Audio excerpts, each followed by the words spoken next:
So, here's our first ingredient, guys. 2 packs of Milo. Siyempre, yan ang pinaka-main ingredient natin. Second one is the Nestle All-Purpose Cream. Yan, pampasarap at pampalapot ng ating ice cream, diba? Kailangan din natin yan. So, chilled na tong Nestle All-Purpose Cream. Chinilled ko na siya for 2 days actually, para lang maging maganda yung texture niya. So, ilagay na natin siya sa nakikita nyo. Very chilled siya, guys. Ayan, diba? Matigas-tigas. At meron pa nga siyang part na nabuo. So, ayan lang ang gagamitin natin. Manual. Ayan, so imimix-mix natin. And then, medyo tanggalin natin yung namuo na yan dahil sa sobrang pagka-chill. 2 days pa naman diba? Ikaw ba naman, i-ref ka ng 2 days, di ka ba maninigas? Try mo, haha, charot. Okay, so ayan. Ayan, i-mix na natin siya. So, circle motion lang.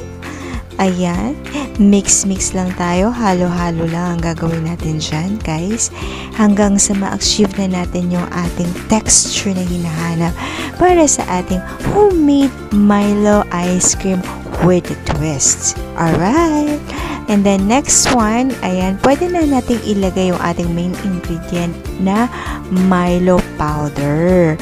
So, 2 pack lang ang gagamitin natin, and this one is the first pack. There, ibuhos lang natin siya dyan sa ating all-purpose cream na ating hinalo-halo. Ayan, slang. Medyo maarte. Okay. And then, this is our second pack ng Milo powder. So, ayan. Ibuhos na natin siya. Ayan, buhos-buhos lang. Pagkatapos ng halo-halo, buhos-buhos lang. And then, pagkatapos ng buhos-buhos, halo-halo ulit. Ganun lang ang buhay. It's like a cycle, diba? Paikot-ikot lang ang mundo. Pagkatapos kang halo-haluin, ibubuhos ka naman.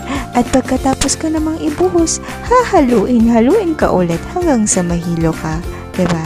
Ganun lang ang buhay, guys. Okay? So, chill lang tayo. Ayan, ihalo-halo natin. At i-mix natin sa ating all-purpose cream na parang melted na siya. Ayan lang kasi kapag wala kang electrical mixer, ganyan talaga. As in, i-ready mo yung mga muscles mo dyan sa kakahalo, kakapaikot-ikot mo dyan, hanggang sa hindi nahihilo yung mga muscles mo dyan. At kung wala kang muscle, magpamuscle ka muna bago ka gumawa nito, diba? Try lang, okay? Yung sinasabi kong twist, lalagyan ko siya ng nips. Ayan. Nips na dinurog-durog or hinati natin sa 4. Yan, di ba isang bilog yon? Hinati ko pala sa gitna. So, bali, naging 2 yung isang nips. Yun, lagay lang natin siya. Sa extra lalagyan nyo dyan ng ice cream, i-pour na natin yung ginawa nating mixture. Ayan.